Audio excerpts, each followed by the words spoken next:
ఇదివరకు కేసీఆర్ ముఖ్యమంత్రిగా ఉన్నప్పుడు కాబోయే ముఖ్యమంత్రి కేటీఆర్ అని పార్టీ నాయకుల చేత అనిపించేవారు. కానీ మళ్లీ రాజకీయ పరిస్థితులను బేరీజు వేసుకుని ఆ ప్రచారానికి ఆయనే స్వయంగా ఫుల్ స్టాప్ పెట్టారు. కానీ ఆ ప్రచారంతో కాబోయే ముఖ్యమంత్రి కేటీఆర్ అనే భావన పార్టీలో అందరికీ, ప్రజలకు, చివరికి ప్రతిపక్షాలకి, మీడియాకి కూడా కలిగించగలిగారు.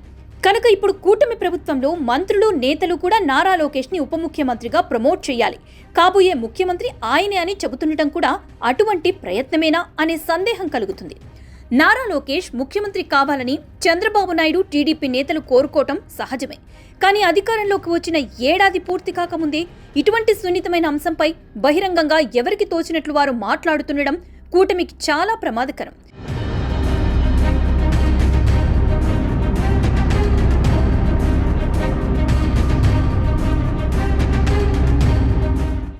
జగన్ మెప్పు కోసం వైసీపీ మంత్రులు పోటీలు పడినట్లే ఇప్పుడు టీడీపీ నేతలు కూడా సీఎం చంద్రబాబు నాయుడు, నారా లోకేష్ మెప్పు కోసం పోటీలు పడుతూ తమ విధేయతను నిరూపించుకునే ప్రయత్నంలో ఈ విధంగా మాట్లాడుతున్నారు అనిపిస్తుంది. లేదా ఈ అంశంతో అందరి దృష్టిని బాగా ఆకర్షించవచ్చు కనుక రాజకీయంగా మరింత గుర్తింపు సంపాదించుకుని పార్టీలో మిగిలిన నేతల కంటే ముందుకు దూసుకుపోవాలని ఆరాటపడుతున్నారేమో. కానీ ఇటువంటి మాటలు ఇటు బీజేపీ, జనసేనలకు, అటు ప్రజలకు కూడా తప్పుడు సంకేతాలు పంపినట్లవుతుందని మర్చిపోతున్నారు. టీడీపీ నేతల అత్యుత్సాహం వలన బీజేపీ, జనసేనల్లో అభద్రతాభావం లేదా అసహనం మొదలైతే ఏమవుతుందో ఊహించుకోవచ్చు.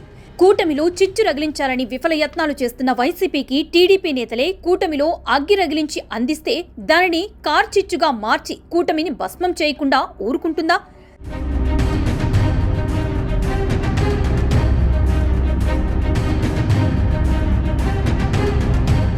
CM Chandrababu Naidu, deputy CM Pawan Kalyan, మంత్రి నారా లోకేష్ ముగ్గురు అమరావతి, పోలవరం నిర్మాణం, రాష్ట్ర అభివృద్ధి, పరిశ్రమలు, మౌలిక వసతుల అభివృద్ధి కోసం గట్టిగా కృషి చేస్తుంటే కూటమి ప్రభుత్వం తమ ఆకాంక్షలకు అనుగుణంగా పనిచేస్తోందని ప్రజలు సంతోషిస్తున్నారు. కానీ టీడీపీ నేతలు మాట్లాడుతున్న ఈ మాటలు వింటున్న ప్రజలు కూటమి ప్రభుత్వం అప్పుడే దారి తప్పుతోందేంటి అనే భావన కలుగుతుంది.